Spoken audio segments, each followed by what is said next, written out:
Welcome back to our YouTube channel. आज statistics की class को आगे बढ़ाते हुए जो डिस्पर्जन पढ़ा था हमने, डिस्पर्जन में आज स्क्यूनेस और कर्टोसिस के बारे में जानेंगे। ठीक है, तो देखिए पहला टॉपिक है स्क्यूनेस।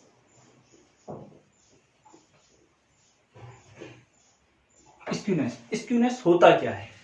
स्क्यूनेस अगर सिंपली कहा जाए तो स्क्यूनेस को कहते हैं लेक ऑफ सिमेट्री, यानी कि वो चीज जिसमें सिमेट्री नहीं होती। नो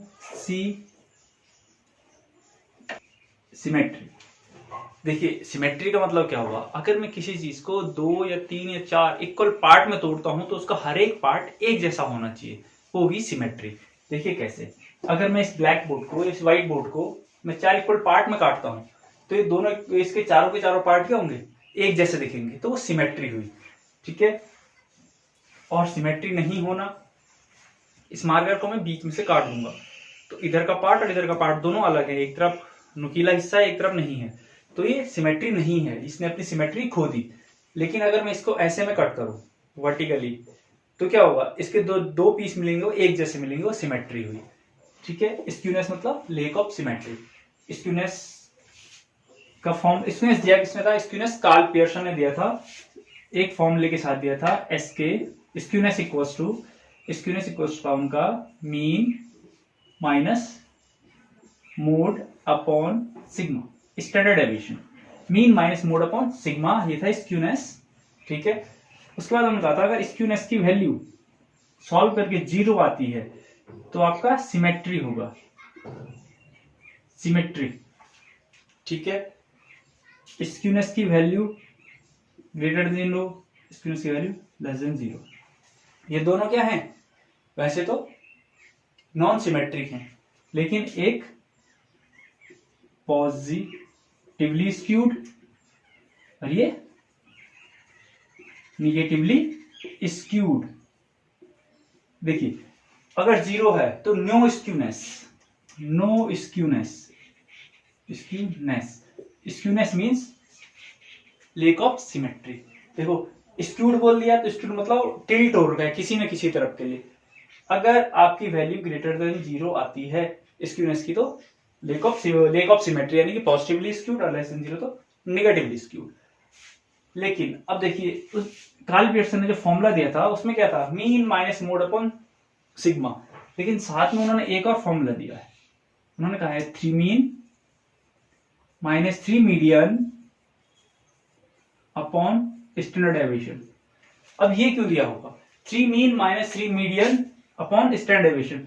देखिए कई डेटा ऐसा होता है हमारा जिसमें हमारे 2 या 2 से ज्यादा मोड आ जाते हैं, उस कंडीशन में ये काम नहीं कर पाता, स्क्यूनेस कैसे निकालेंगे फिर? ठीक है, तो उस कंडीशन के लिए क्या था? 3 mean minus median upon sigma. अच्छा मीडियन क्यों लिया? हम जानते हैं किसी भी डेटा में मीडियन क्या होता है? मिड में होता है। मिड वैल्यू को मैक्सिममली टाइम कौन रिप्रेजेंट करता है? मीडियन। बेस्ट सेंट्रल टेंडेंसी के लिए मीडियन आता है। ठीक है, अगर अब देखिए मीन मीडियन मोड 3 चीज हैं, अगर स्क्यूनेस नहीं है डेटा में तो क्या होगा? Mean equal to median equal to mode. जब तीनों बराबर हो जाएंगे तो डेटा क्या हो जाएगा? सिमेट्रिक हो जाएगा, नो स्क्यूनेस।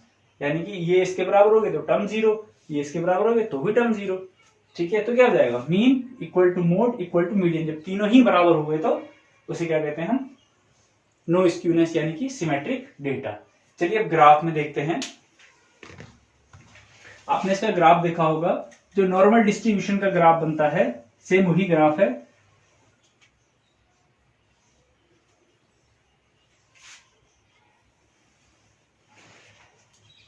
ये एक्स एक्सिस है, ये वाई एक्सिस है। क्लियर? अब देखिए इसका ग्राफ बनता कैसे है। इसका ग्राफ बनता है हिस्टोग्राम से बनाइए या फिर फ्रीक्वेंसी पॉलीगन से बनाइए। ये तब बनेगा जब आपका डेटा कॉन्टिन्यूस होगा, 20, 30, 40, 50 एंड सो। और जब आप बनाओगे तो कुछ यूं, ठीक है, फिर यूं और यूं। तो अब जब आप ग्राफ शुरू करोगे तो इनकी मिड वैल्यू को टच होते हुए ग्राफ यूं जाएगा। क्लियर? और नॉर्मली बनाओ तो नॉर्मली आपका ग्राफ कैसा बनेगा? जब आप लोगों ने जो बुक में देखा ही होगा वो ग्राफ एक्स एक्सिस पे तो क्लास इंटरवल ही होगा और जो ग्राफ होगा ऐसा, ठीक है।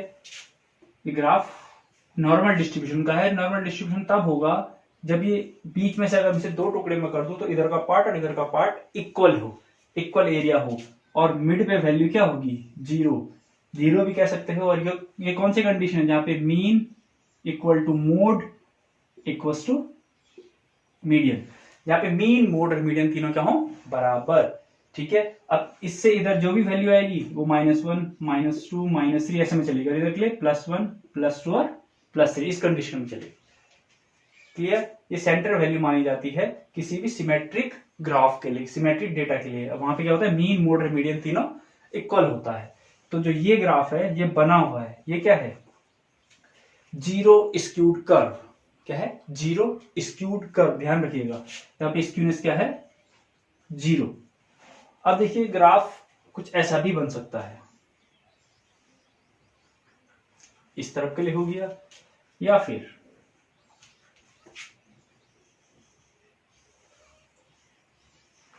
इस तरफ के लिए हो गया ग्राफ, या फिर इस तरफ के लिए हो जाएगा, या फिर उस तरफ के लिए हो जाएगा। तो इस कंडीशन में क्या होगा, देखिए ये है मिड वैल्यू, इससे राइट साइड क्या है, पॉजिटिव वैल्यू है। जब ये पूरा ग्राफ इधर के लिए शिफ्ट होगा यानी कि ये, तो इस कंडीशन में ये हो जाएगा आपका पॉजिटिवली स्क्यूड, ठीक है, पॉजिटिवली स्क्यूड, ठीक है। अब ये कैसे, अब जो इसकी सेंटर वैल्यू होती है वो होती है मोड। फिर सब जो मोड होता है इस समय क्या होता है, सबसे छोटा मोड, मीडियन और मीन इस कंडीशन में होती है। यहां पे मीडियन होगी और यहां पे मीन होगा, ठीक है। लेकिन इस कर्व में मीडियन, एक चीज ध्यान रखिए, मीडियन हमेशा बीच में होगी, मीडियन हमेशा बीच में होगी, चाहे वो कर्व लूं चाहे ये कर्व लूं। क्लियर। मोड, मीडियन, मीन, ये क्या हो जाएगा, मोड, मीडियन और मीन। तो इस कंडीशन में क्या हो जाएगा, देखिए ये हो गया निगेटिवली स्क्यूड, निगेटिवली स्क्यूड, ठीक है। ये नेगेटिव, ये पॉजिटिव और ये सिमेट्रिक। क्लियर। ये तो इस बेस पे बता दिया, सिंपली कार्ल पियर्सन ने फॉर्मूले के बेस पे बताया था, on the basis of movement. तो मूवमेंट्स क्या थे आपके पास, देखिए आपने μ1, μ2, μ3 और μ4 ये 4 निकाले थे, साथ में β1 और गामा निकाला था। उससे हम क्या यूज करते हैं, हम करते हैं यूज β1। क्लियर। β1 होता है आपका μ3 का स्क्वायर अपॉन μ2 का क्यूब। क्लियर। ये स्क्यूनेस निकालने के लिए ध्यान रखिएगा, ठीक है। और गामा 1 ये होता है प्लस रूट में β1, गामा 1 प्लस रूट में β1।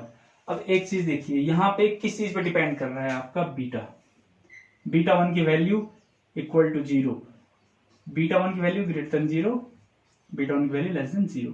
ये हो गया आपका पॉजिटिवली स्क्यूड और ये हो गया निगेटिवली स्क्यूड। ये पॉजिटिव है और ये नेगेटिव है और ये सिमेट्री, इस चीज पे भी आप देख सकते हैं। क्लियर। ध्यान रखिएगा कि बीटा के टर्म में भी निकाल सकते हैं, मूवमेंट्स के टर्म में है। मूवमेंट्स आपको किसी वीडियो में बता दिया जाएगा नेक्स्ट वीडियोस में, ठीक है। तब तक आप इसका ध्यान रखिएगा। अब नेक्स्ट टॉपिक करते हैं, वो है कर्टोसिस।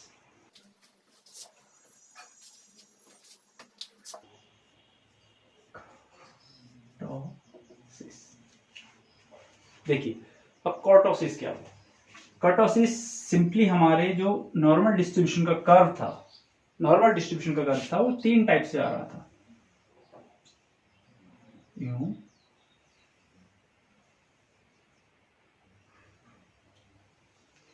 ये 3 टाइप से कर्व आ रहा था। डेटा सेम था, अगर मैं बीच से एक लाइन खींच दूं तो क्या हो जाएगा, है तो डेटा सिमेट्रिक, पर जो ग्राफ है वो 3 टाइप से अलग अलग आ गए। एक कुछ यूं आ गया, एक यूं आ गया, और लास्ट वन ये इस तरीके से कुछ आ गया, ठीक है। अभी किस बेस पे आए, ये आए हैं आपके डेटा के बेस पे। अब देखिए ग्राफ कोई से भी ले लूं, जो सेंटर वैल्यू है वो मीन ले रहा हूं मैं, म्यू, ठीक है।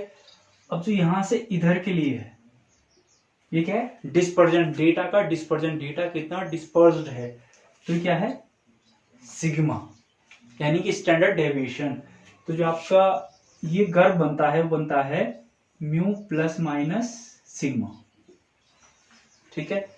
और यहाँ पे आपका 1 2 3 ये लिखा होता है, 1 2 3 ध्यान रखिएगा। 1 पे 68%, 2 पे आता है आपका 95 और 3 पे 99%। वो आप चेक कर लेंगे, जब नॉर्मल डिस्ट्रीब्यूशन बताएंगे तो उसमें आपको क्लियर कर देंगे। जो आपका ये डेटा ये डिस्पर्जन का है वो किस बेस पे है, mu plus minus sigma, clear. अब देखिए सिग्मा की वैल्यू जितनी ज्यादा आएगी, ठीक है, मैं एक ही डेटा के लिए तीनों कर्व बना लेता हूं, देखिएगा।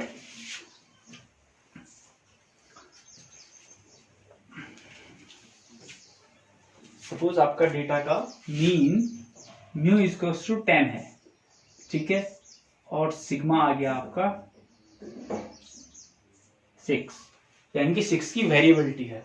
ये फर्स्ट केस है, तो इसका ग्राफ क्या बनेगा, इसका बना देता हूं मैं यू, सिंपल कोई से भी ग्राफ। यहाँ पे म्यू इक्वल टू 10 था और ये वेरिएबिलिटी 6 की है, क्लियर। सेकंड कंडीशन, म्यू तो आपका 10 ही रहा, म्यू तो 10 ही रहा, लेकिन जो वेरिएबिलिटी है सिग्मा ये 2 की है, ठीक है। तो इससे में आपका ग्राफ क्या बन जाएगा, कुछ यूं, ये तो 10 रहा लेकिन वेरिएबिलिटी क्या हो गई, कम हो गई विद रिस्पेक्ट टू दिस, इसके अकॉर्डिंग इसकी कम हो गई है। और थर्ड बना लेता हूं कि म्यू तो रहेगा 10 लेकिन जो सिग्मा है वो आ गया 5, ठीक है। 5 ज्यादा दूर रहेगा, 4 कर लेते हैं, 4। तो इसके लिए जो कर्व बनेगा वो लगभग सिमेट्रिक बनेगा, ठीक है। ये 4 4 और ये 10। देखिए तो जब आपका डेटा नॉर्मली डिस्ट्रीब्यूटेड तो है लेकिन सिमेट्री, जो इस समय वर्टिकल की बात हो रही है, ठीक है, अगर लेक ऑफ सिमेट्री कहते हैं तो वो स्क्यूनेस के लिए है। इस कंडीशन में देख लीजिए, पहली कंडीशन थी ये कि सिग्मा ज्यादा था तो आपका डेटा जो कर्व था वो फैला हुआ था। सेकंड, आपका सिग्मा कम था तो आपका कर्व एकदम कंप्रेस में था। थर्ड, नॉर्मली है। तो जब ये कंडीशन आती है तो इनका नाम है, इसे बोलते हैं प्लेटो कर्टिव, प्लेटो कर्टिव, इसे बोलते हैं लेप्टो कर्टिव, और ये होता है मीजो कर्टिव, मीजो कर्टिव। प्लेटिकर्टिव, लेप्टोकर्टिव, मीजोकर्टिव। जो मीजोकर्टिव है वही आपका नॉर्मल डिस्ट्रीब्यूशन बनवाता है, ठीक है। मीजोकर्टिव आपका नॉर्मल डिस्ट्रीब्यूशन बनवाता है। ये सिर्फ एग्जांपल के लिए था, हो सकता है कुछ और हो, ठीक है।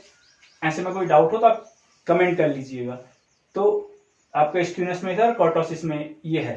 तो कर्टोसिस में जो फॉर्मूला यूज किया था पियर्सन ने, कार्ल पियर्सन ने वो फॉर्मूला यूज किया था, वो भी मूवमेंट का ही फॉर्मूला था। उन्होंने यूज किया था β2 निकाला है उन्होंने वहां से, β2 इक्वल्स टू μ4/μ2 का स्क्वायर, क्लियर। यहां से निकाला उन्होंने γ2, तो γ2 था आपका β2 - 3, क्लियर, β2 - 3। अब जो उन्होंने वैल्यू निकाली थी, जो उन्होंने कर्टोसिस की वैल्यू निकाली थी वो इसके अकॉर्डिंग निकाली थी, ठीक है। जो कर्टोसिस की वैल्यू इसके अकॉर्डिंग में निकाल सकते हैं। ये आ जाएगा >3, <3 और = 3। तो तीन कंडीशन बनेगी कि गामा क्या आएगा, प्लस में आएगा, माइनस में आएगा या फिर 0 आएगा। देखिए अगर =3 होता है, β2 = 3, तो गामा की वैल्यू 0, ठीक है। तो क्या आ जाएगा आपका मीजोकर्टिव, ये मीजो आ जाएगा, क्लियर। β2 की वैल्यू >3, 3 से बड़ी आएगी तो आंसर क्या आ जाएगा पॉजिटिव, पॉजिटिव यानी कि ऊपर की। तो ये क्या बन जाएगा लेप्टो। और β2 की वैल्यू अगर <3 तो ये क्या आ जाएगा प्लेटो, प्लेटिकर्टिव, क्लियर। ये इस बेस पे भी आप बता सकते हो। आई होप स्क्यूनेस और कर्टोसिस थोड़ा क्लियर हुआ होगा। अगर कोई डाउट होगा तो आप कमेंट कीजिएगा। तब तक के लिए थैंक यू, कीप वॉचिंग।